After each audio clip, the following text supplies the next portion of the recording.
할렐루야, 반갑습니다. 여러분 평안하셨죠? 오늘도 예수의 이름으로 우리가 행복할 수 있기를 원합니다. 그리스도께서 여러분들의 모든 필요에 대해서 또 여러분의 내면적이고 외면적인 모든 기도에 대해서 응답하시되 신실하게 응답하시기를 주 예수의 이름으로 축원드립니다. 오늘은 새로운 책 빌레몬서를 가도록 하겠습니다. 이 빌레몬서는 사도 바울이 기록한 것으로 알려진 13권의 모든 책 가운데서도 가장 짧은 서신서에 해당을 합니다. 그래서 1장 25절밖에 되어지지 않는 짧은 편지예요. 바울이 빌레몬에게 써보낸 내용인데 그 내용을 살펴보시면 그의 중심 줄기에 흐르고 있는 것이 바로 사랑과 용서입니다. 그래서 빌레몬서는 사랑과 용서, 화해의 책이라고 할 수가 있습니다. 이 세 단어에 대한 단어요. 사랑, 또 용서, 화해. 이것은 바로 신구약 전체에 흐르고 있는 그리스도의 사상, 그리스도의 오심의 이유가 되기도 하죠. 그리스도께서 우리를 사랑하셔서 또 우리를 용서하시고 우리와 하나님 사이를 화평케 하시기 위한 화목제물로 자신을 내어 주신 것이죠. 그런 그리스도의 마음, 그리스도의 우리를 향하신 그 사랑이 오늘 빌레몬서에 그대로 나타나고 있다라는 것이죠. 그러므로 이 짧은 책이지만 굉장히 굵직한 내용을 기독교의 중심 사상을 나타내고 있다. 이렇게 보시면 되겠습니다. 이 책에는 세 사람이 등장을 합니다. 사도 바울 그리고 빌레몬 또 오네시모죠. 이 빌레몬은 사울 다시 말씀드리면 바울이죠. 바울의 3차 전도 여행 때에 에베소에서 복음을 받아들이고 회심을 한 사람입니다. 그리고는 골로새로 돌아갔죠. 자기 고향인 골로새로 돌아가서 골로새 교회가 세워지기까지 이 빌레몬은 자신의 집을 내어놓아서 헌신할 만큼 굉장히 신실한 그런 기초를 닦는, 교회의 기초를 닦는 그런 역할을 감당했던 사람이 빌레몬입니다. 그리고 바울은요, 이 책에서 빌레몬서에서 빌레몬과 오네시모 사이를 중재하는 중재자로서의 역할을 감당합니다. 목회자였고 또 빌레몬이나 오네시모에게서 스승이었던 이 바울이 자신의 복음적인 그 사랑을 가지고 두 사람 사이에 징검다리 역할을 하는 것을 보게 되죠. 그리고 이 오네시모가 있습니다. 이 오네시모는 바로 쓸모 있는, 유익한 이런 뜻을 가지고 있는 그런 종이었죠. 이전에 그의 신부는 빌레몬의 종이었습니다. 근데 빌레몬의 집에서 나가서 도망자가 된 상태에서 바울을 만나게 되죠. 그리고 복음을 듣고 그가 회심하고 난 뒤에 바울에게 또 빌레몬에게 다시 형제로서 동력자로서 동력되어지는 그의 육적인 신분뿐만 아니라 영적인 자리가 완전히 바뀌어진 그야말로 새로운 피조물이 된 사람이 바로 이 오네시모라고 할 수 있겠습니다. 이제 한 절 한 절 우리가 살펴보도록 하겠습니다. 1장 가셔서 2절 보시면 자매 아비아와 우리와 함께 병사된 아키뽀와 내 집에 있는 교회에 편지하노니 이렇게 되어 있죠. 여기서 자매 아비아는 이 빌레몬의 아내였다라고 알려집니다. 그리고 함께 병사된 아키뽀라고 돼 있는데 이 아키뽀는 빌레몬의 아들이었다고도 하죠. 그리고 나중에 이 골로새 교회를 담임했던 그런 목회자가 되었다라는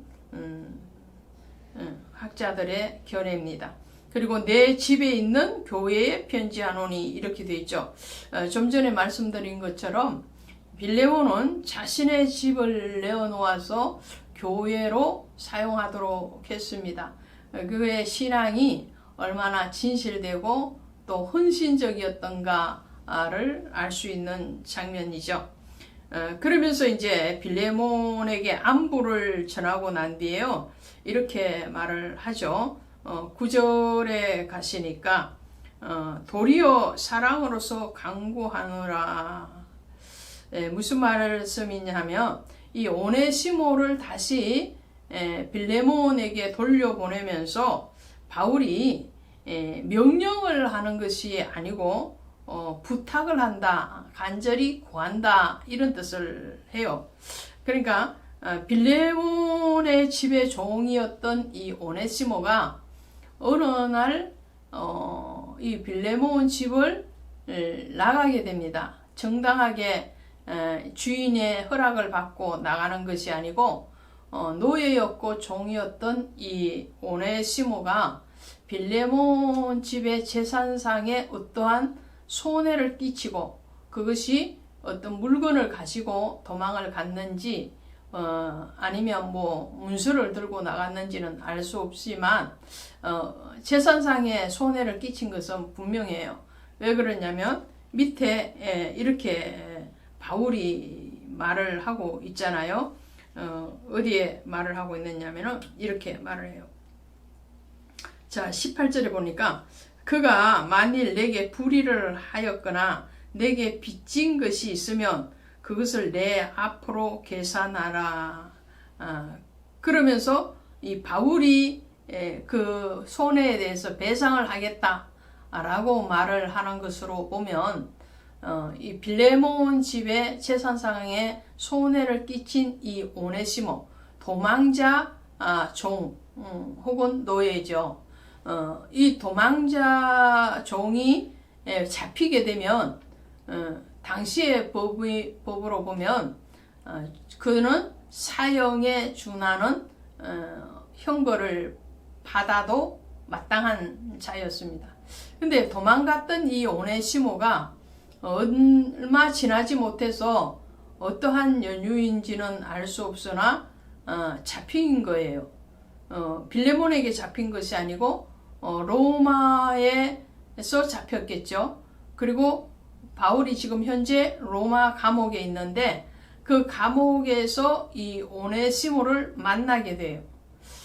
정말 하나님의 예비하심, 하나님의 어떤 감독하심은 대단한 거예요. 그래서 이 오네시모를 만나서 바울은 그에게 복음을 전했겠죠. 당연히 바울은 감옥 안에서나 밖에서나 늘 때를 얻든지 못 얻든지 복음을 전하는 사도였기 때문에 그 감옥 안에서 복음을 전했을 때에 오네시모가 복음을 받아들이게 됩니다. 그래서 10절에 이렇게 말을 하는 거예요. 갇힌 중에서 낳은 아들 오네시모를 위하여 내게 간구하노라. 지금 간구라는 말을 9절에도 쓰고 10절에도 쓰고 있죠.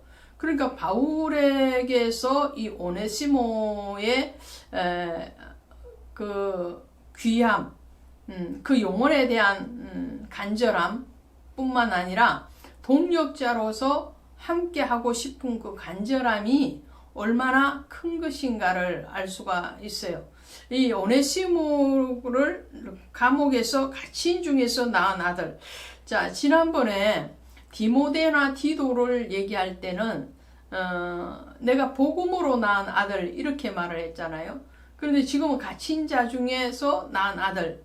그래서 감옥에서 복음을 전하고 오네시모의 사정을 들었겠죠.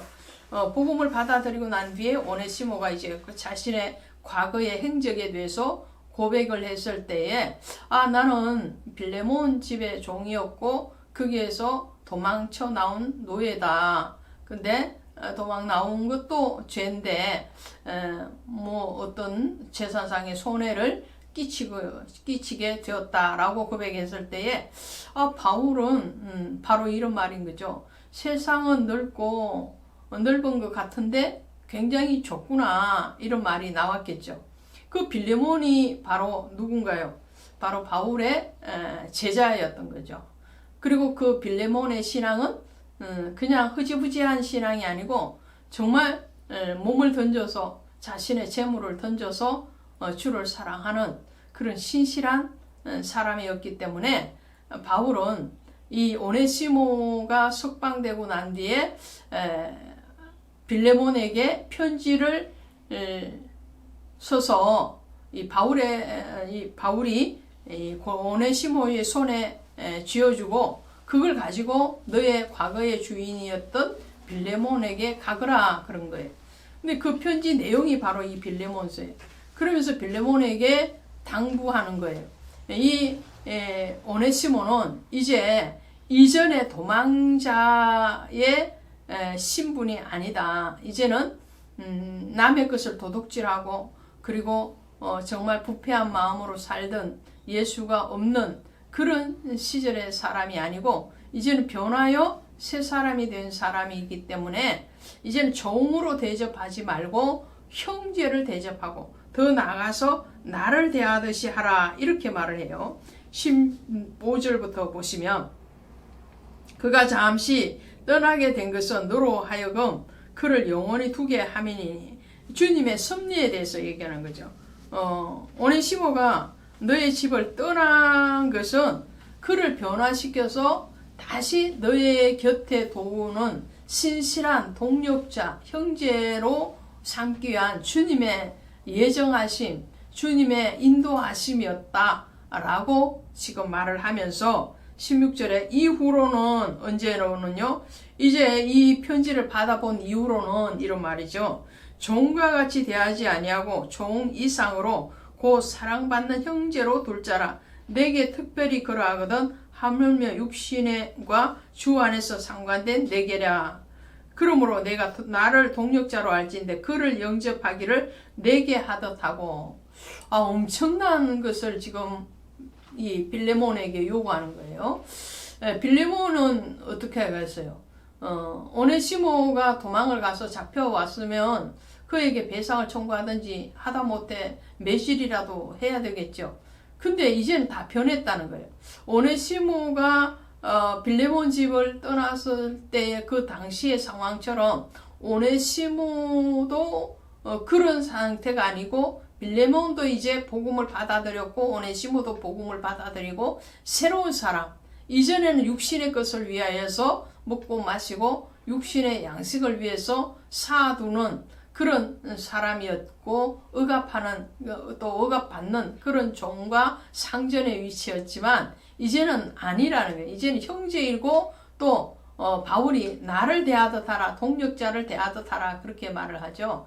그러니까 이제는 복음의 동력자이다, 형제다, 이런 말을 하는 겁니다.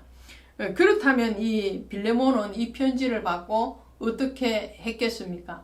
당연히 용서했겠죠. 그리고 당연히 용서의 차원을 지나서 그리스도 예수의 동력자로서, 또 복음에 함께 걷는 형제로서 대우를 했겠죠.